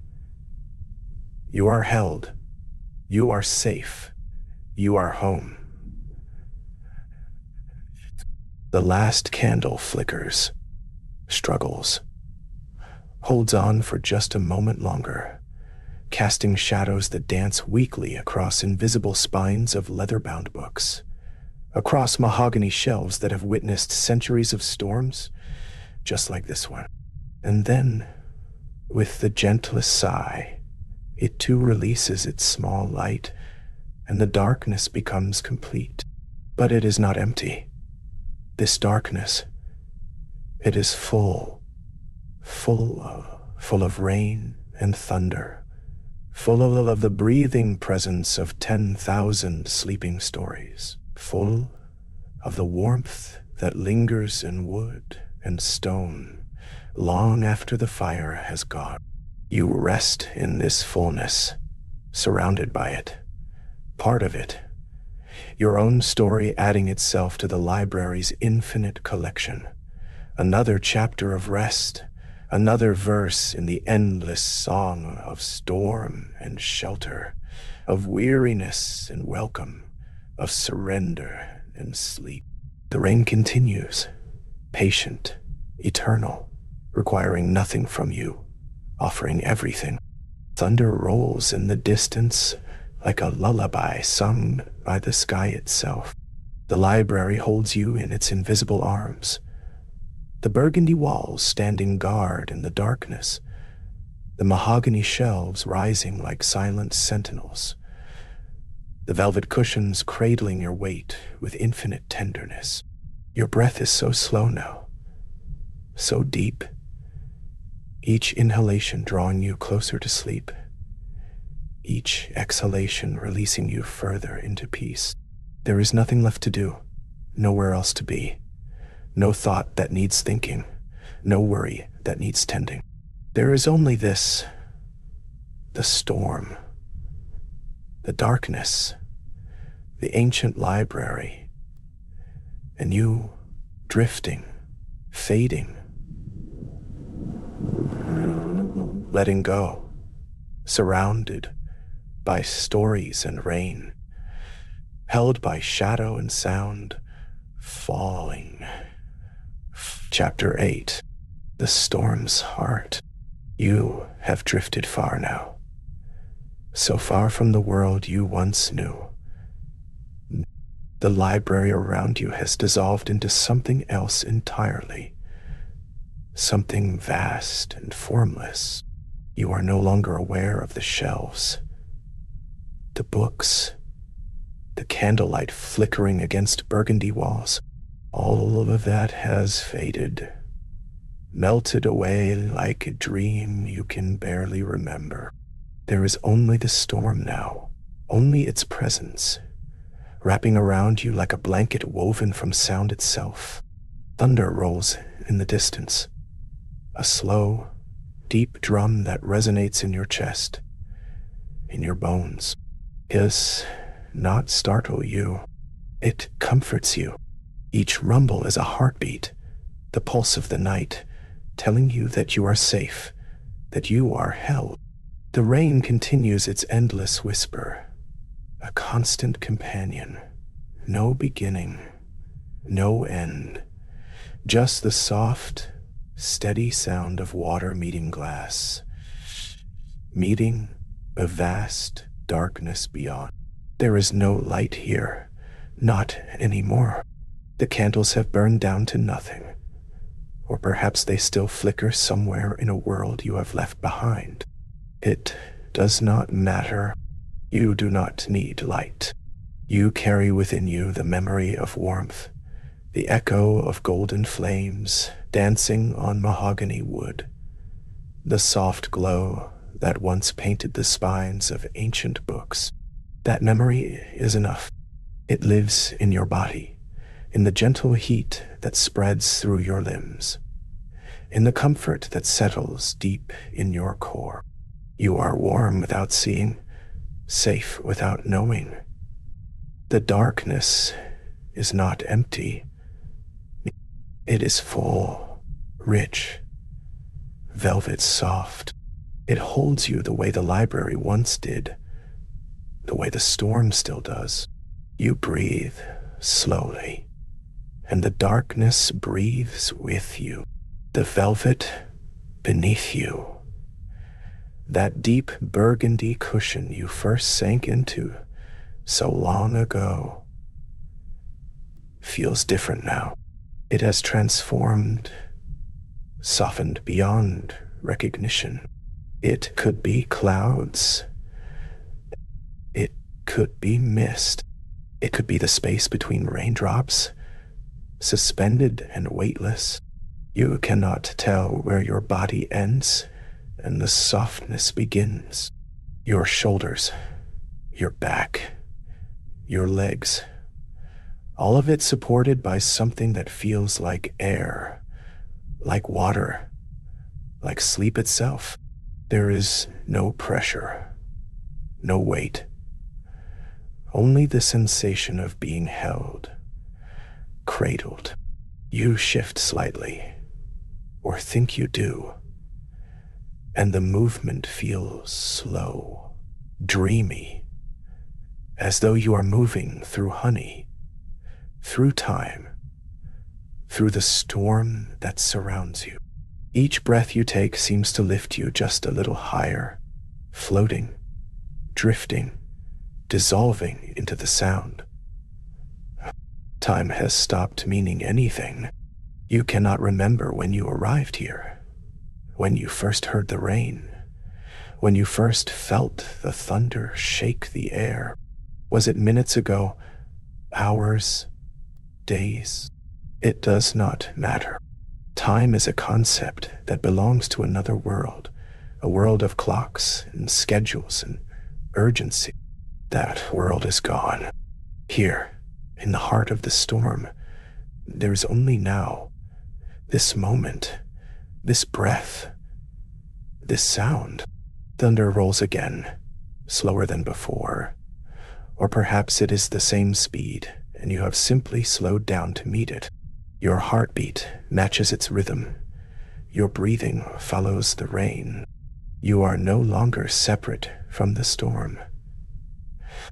You are part of it, woven into its fabric, a thread in the tapestry of sound and darkness, and endless, gentle, falling. You float, truly float, in the sound. The rain is no longer something you hear, it is something you feel, something you exist within. Each drop is a note in an infinite song, and you are the silence between the notes, the space where the music rests. The thunder provides the low, grounding bass, a rumble so deep it vibrates in your bones, in the cushion beneath you, in the air around you. It anchors you even as you drift, keeps you tethered to this place of rest, this sanctuary at the center of the storm. You do not need to think. You do not need to do. You only need to be, to let yourself dissolve into this moment, to surrender to the softness, the warmth, the endless, patient, falling rain. Somewhere, far away, there might still be a library. Burgundy walls might still stand. Mahogany shelves might still hold their ancient books. Velvet curtains might still frame tall windows, where rain streams down in silver ribbons. But you are no longer there. Not really. You have traveled to the place beneath, the place within, the quiet center where the storm keeps its secrets. Here, there are no walls, no boundaries, only the vast, open space of sound and darkness. You are safe here, safer than you have ever been. The storm protects you, surrounds you, holds you in its ancient arms. It asks nothing of you. It simply is. Yeah. And you, floating, drifting, letting go, you simply are as well. Two forces meeting in perfect stillness, perfect motion, perfect rest. Your breathing has become so slow, so soft, that you barely notice it anymore. Each inhale draws in the cool, rain-washed air. Each exhale releases everything you no longer need. Tension, thought, the weight of the waking world. It all flows out of you, carried away by the storm, dissolved in the endless rain. Your body feels impossibly heavy and impossibly light at the same time. Heavy enough to sink deep into the velvet, into the clouds, into the earth itself. Light enough to float away entirely, to become mist, to become breath, to become nothing but the space between thunder and silence. You do not need to choose. You can be both. You can be everything and nothing, held and released, grounded and free, all at once, here, in the storm's heart. The rain whispers secrets you do not need to understand. Its language is older than words, older than thought. It speaks directly to the quiet places inside you, the places that remember how to rest, how to let go, how to simply be. The thunder agrees, rumbling its deep, ancient approval. Yes, it says, yes, you are exactly where you need to be. There is nowhere else to go, nothing else to do. This moment is complete.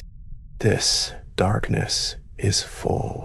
This storm is your shelter, your sanctuary, your home.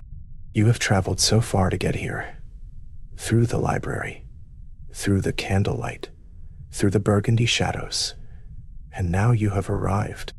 Now, you can stop. You can rest. You can let the storm hold you, rock you, sing you deeper into the velvet darkness. There is a sweetness to this surrender, a gentle joy in letting everything fall away. You do not miss the light. You do not miss the library. You do not miss the world beyond the windows. All of it is still there, waiting patiently for your return. But for now, for this endless now, you belong to the storm. You float in its embrace, cradled by thunder, covered by rain. You are so deeply relaxed that you can barely feel your own body anymore. Just a warm, soft presence, dissolving into the velvet, into the darkness, into the sound. Your mind is quiet, so beautifully quiet. Thoughts drift by like distant clouds, and you do not reach for them. You let them pass. You let everything pass. There is only this, only the storm, only the deep, peaceful falling. And so you rest, here in the heart of the storm, where time does not exist, where light is only a memory, where the velvet beneath you feels like clouds, like dreams, like the softest place you have ever known. The rain will continue. The thunder will roll. The darkness will hold you.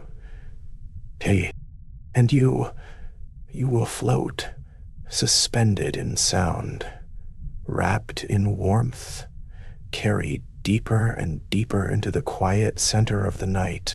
There is nothing to fear, nothing to want, nothing to become. You are already complete, already home, already held. Let go now.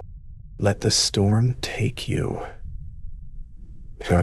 Let yourself drift into the velvet darkness, into the endless rain, into the deep, deep sleep that waits for you, here in the storm's heart, where you have always belonged. Chapter 9. The Void Between. You have traveled so far into this Burgundy sanctuary, so deep into the heart of the storm, that something has shifted. The library no longer holds you. You hold the library. It lives inside you now. Every shelf, every shadow, every flicker of candlelight absorbed into your being. There is only darkness now, a complete and total darkness that is not frightening, but infinitely welcoming. No shapes emerge from this void. No colors paint its surface. It is pure, untouched. A velvet nothingness that wraps around you like the softest blanket ever woven. The mahogany walls have dissolved. The leather spines have faded. And what remains is this perfect emptying. The thunder continues. But listen. Truly listen. It is no longer outside you. It has become part of your heartbeat. Each rumble that rolls through the void is the steady, ancient rhythm of your own pulse. Slow, deep, eternal. Feel how your heart and the thunder move as one, how they share the same cadence, the same weight, the same dark music. Your chest rises and falls, and with each breath, the rain answers. The rain is your breath now. Each droplet that strikes the windows you can no longer see. Each stream that slides down glass you can no longer touch. They move with your lungs, in and out. The storm breathes through you, and you breathe through the storm. You cannot tell where the library ends and where sleep begins. The boundary has vanished completely, dissolved like ink in deep water. Are you still resting on velvet cushions? Or have you become the velvet itself, soft and yielding? Are you still surrounded by bookcases? Or have you transformed into the stories they contain, whispered and dreaming? It does not matter. The question itself fades before you can grasp it, slipping away into the darkness, into the beautiful, blurring uncertainty. You exist in the space between waking and sleeping, between shelter and storm, between thought and pure sensation. And in this space, there is no effort, no resistance, only a gentle, drifting surrender. Everything is soft now, impossibly soft. The darkness itself has texture, like crushed velvet pressed against your skin, like ancient fabric that has been touched by 1,000 reverent hands until it became more air than thread. You sink into this softness, and it rises to meet you, supporting you without weight, holding you without pressure. There is no hardness anywhere in this void, no sharp edges, no sudden sounds. Even the thunder has become soft, its power muted and distant. A lullaby rumbled from the throat of the sky. The rain, too, has softened, no longer individual drops, but a continuous whisper, a susurration that fills every corner of the darkness with gentle, unending sound. And it is warm, this void that cradles you, not the heat of fire or sun, but the warmth of being held, the warmth of safety, of absolute protection from everything beyond these invisible walls. It radiates from within the darkness, from within yourself, a warmth that starts in your chest and spreads outward, through your shoulders, down your arms, into your fingers, flowing into your hips, your legs, your feet, until every part of you glows with this gentle.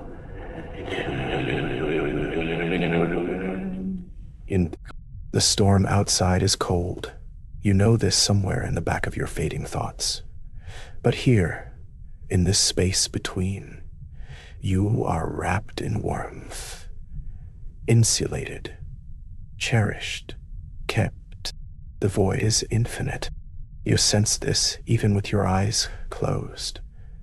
Even in this complete darkness, it stretches beyond measure, beyond comprehension.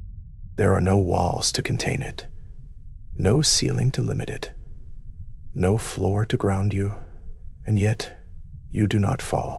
You float, suspended in this vastness, and the infinity does not frighten you. It comforts you. The endlessness means there is no rush, no destination, no place you must be.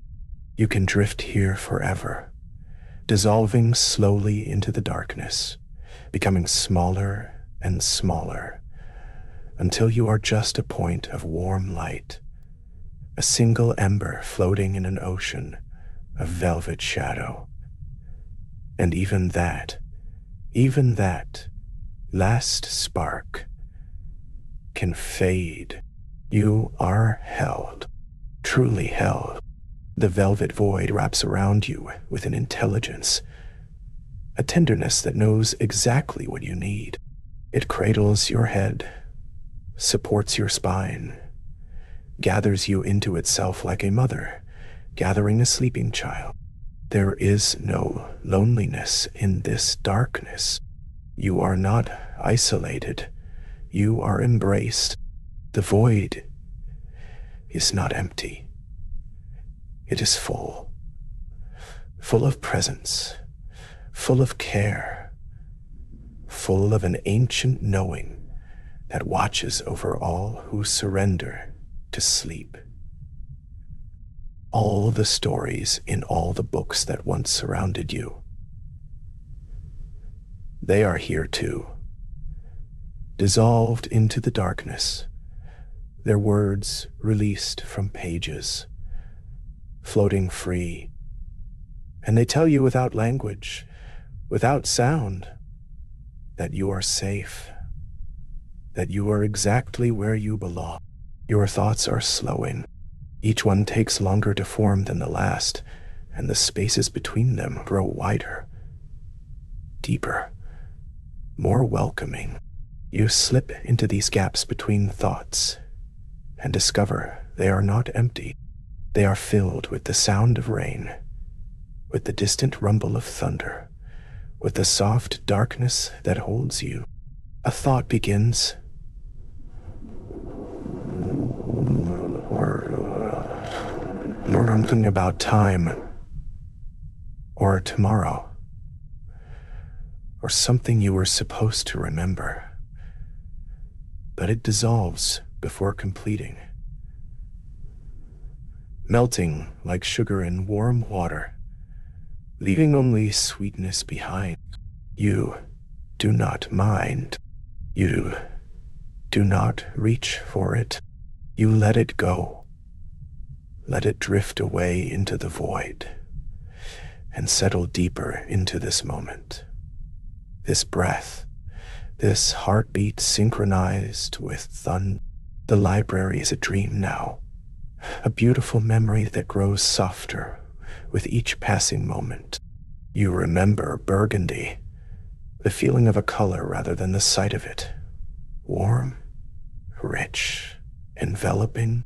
You remember candlelight, not the flames themselves, but the way they made you feel. Safe, watched over, accompanied. You remember books, not their titles or their words, but the presence of stories, of wisdom, of countless souls who wrote and read and dreamed before you. All of this folds into the darkness, becomes part of the void that holds you. The storm too is fading, not ending, but receding into the background, becoming the fabric of sleep itself, its thunder your heartbeat, its rain your breath, its darkness your rest. Let go now, completely. There is nothing left to hold on to, and no reason to try. The velvet void has you. The darkness surrounds you, warm, soft, infinite, and kind. Your body is heavy, so heavy it has become part of whatever holds it. Your mind is quiet, so quiet you can barely remember what thinking felt like. And in this stillness, in this perfect, complete surrender, you find what you have been seeking all along. Not the library, not the storm, but this peace, this rest, this deep, deep sleep, where nothing exists but warmth and darkness and the gentle rhythm of rain. Fall now into the void between. Let it take you. Let it keep you. Let yourself disappear into its velvet embrace and sleep, sleep, sleep. Chapter 10. Deep Sleep. Atun har aski hanako. Asiwa satinjarn tarokandarash dalgavadoyindu. The transition happens without fanfare, without announcement. One moment you are drifting in that twilight space between waking and dreaming, and the next you have crossed over completely. There is no conscious thought to mark the passage, no awareness of the moment sleep finally claims you. You simply let go. The storm outside the library continues its ancient rhythm, rain drumming against the tall windows, thunder rolling through distant valleys. But these sounds no longer reach your conscious mind. They have become part of the fabric of sleep itself, woven into dreams you will not remember. The candles that kept their faithful watch have finally surrendered, their flames guttering out one by one, leaving only trails of smoke curling upward into darkness. And you do not notice. You are somewhere else now, somewhere deep and safe, cradled in the embrace of true rest. The library holds you as tenderly as it has held countless others across the centuries. These Burgundy walls have witnessed this transformation 1,000 times. The slow descent from consciousness into sleep, the sacred surrender to rest. They know their purpose well. The velvet curtains hang motionless now, no longer stirred by your movement or breath. The mahogany bookcases stand in their eternal formation, soldiers guarding the kingdom of sleep. Each leather-bound volume rests quietly on its shelf, their stories paused, their words dormant until morning calls them back to life. But morning is far away, impossibly far, and that is exactly as it should be. Time has lost all meaning in this deep place. There are no hours here, no minutes counting down, only the endless present moment of complete rest. Your body has grown perfectly still, finding its natural position among the velvet cushions, no longer needing to shift or adjust. Your breathing has slowed to its deepest rhythm now, each breath so gentle it barely disturbs the air.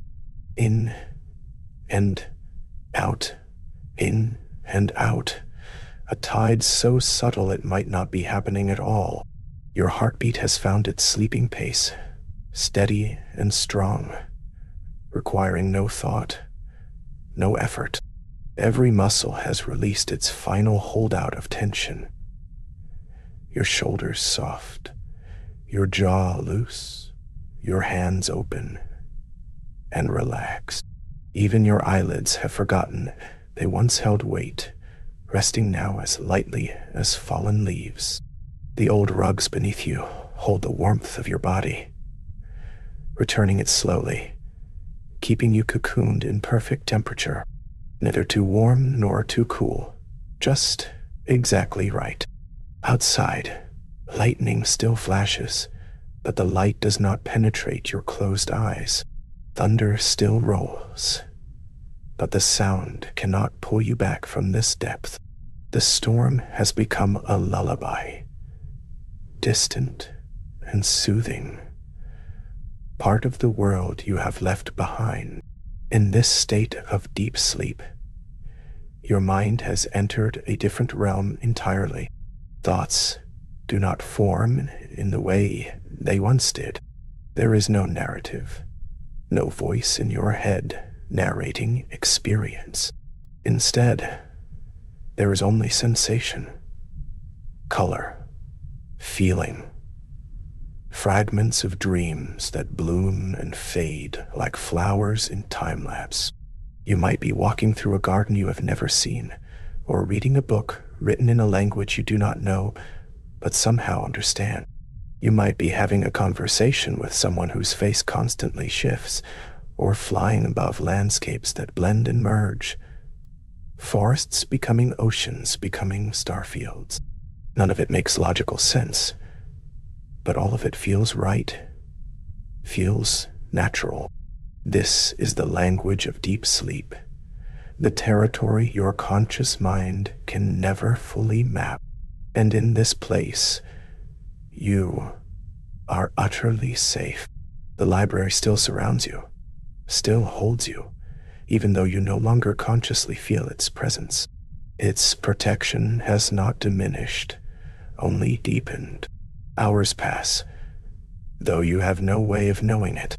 The storm outside moves through its own chapters, moments of fury giving way to moments of gentle rain, then building again to crescendos of thunder that shake the very foundations of the library. But none of this disturbs you. You are sleeping at a depth where external sounds cannot penetrate, where the body performs its sacred work of restoration uninterrupted. Cells repair themselves, muscles rebuild, Memories consolidate in the vast archives of your mind. Your immune system patrols and strengthens. Your organs rest and renew. This is the body's overnight country, the kingdom of healing that requires your complete absence to function properly. And you have given it that gift. You have surrendered fully, trusting the process, trusting the library, trusting the ancient wisdom of sleep itself. The burgundy walls seem almost to breathe around you, expanding and contracting with a rhythm that matches the storm, matches your heartbeat, matches some fundamental pulse of the universe itself. In the deepest part of the night, in the deepest part of sleep, there is a moment of perfect stillness. The storm outside pauses, holding its breath. The rain stops mid-fall. One horse would und row. The thunder waits in the wings. And in that moment, you touch something profound. It is not quite sleep and not quite waking, but a third state altogether, a place of pure being. No dreams flicker here. No thoughts form. There is only existence, pure, simple, complete. You are not aware of being aware. You are not conscious of being unconscious. You simply are. This is the deepest rest a human can know. The place mystics speak of when they talk about meditation. The void that is not empty, but full of potential, full of peace. It lasts only a moment, or perhaps an eternity. Time has no measure in such a place.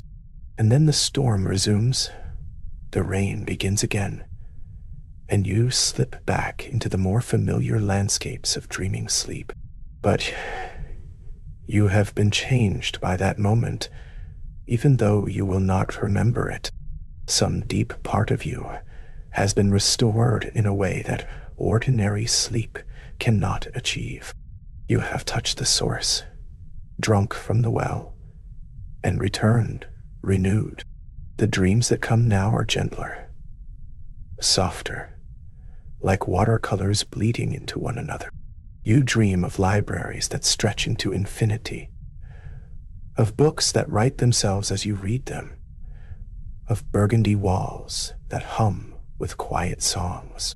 You dream of storms made of light instead of water, of thunder that speaks in a language you once knew as a child. You dream of being held, of being safe, of being exactly where you are meant to be, and woven through all of it, beneath all of it, is a deep sense of rightness. This is where you belong. This is what you needed. The world outside can wait. The demands and obligations and endless tasks, they will still be there when you wake. But for now, for these precious hours, you are free. The library continues its silent vigil. Dust motes hang, suspended in the darkness, too dark now for human eyes to see, but they are there nonetheless. Particles of ancient books, fragments of old knowledge, the physical residue of centuries of thought and story. They settle slowly, coming to rest on shelves, on cushions, on your sleeping form, a blanket finer than any silk. The mahogany bookcases creak occasionally, the wood expanding and contracting with changes in temperature and humidity, their own form of breathing. The arched windows rattle gently when the wind gusts, but the glass holds firm, as it has held for generations. Everything in this library has weight and history. Every object has witnessed countless nights like this, countless sleepers finding refuge among these walls. And every object holds the memory of that sanctuary, holds the intention of rest. You are sleeping in a place designed for exactly this purpose, refined over centuries, perfected through time. Is it any wonder that your sleep is so deep, so complete, so restorative? Somewhere in the distant reaches of the night, dawn is preparing its entrance, but it is still so far away, so impossibly far, that it might as well be a myth. Here, in the library, in the storm, in the depth of sleep, there is only the eternal now. The present moment stretches in all directions, infinite and unchanging. You could sleep like this forever, and part of you wants to, part of you never wants this rest to end. But another part knows, deep in the wisdom of the body, that morning will come eventually, that you will wake, restored, renewed, ready to return to the world. But that knowing does not diminish the gift of now. Wow. If anything, it makes it sweeter. This rest is precious because it is temporary. This peace is profound because you will carry it with you when you wake.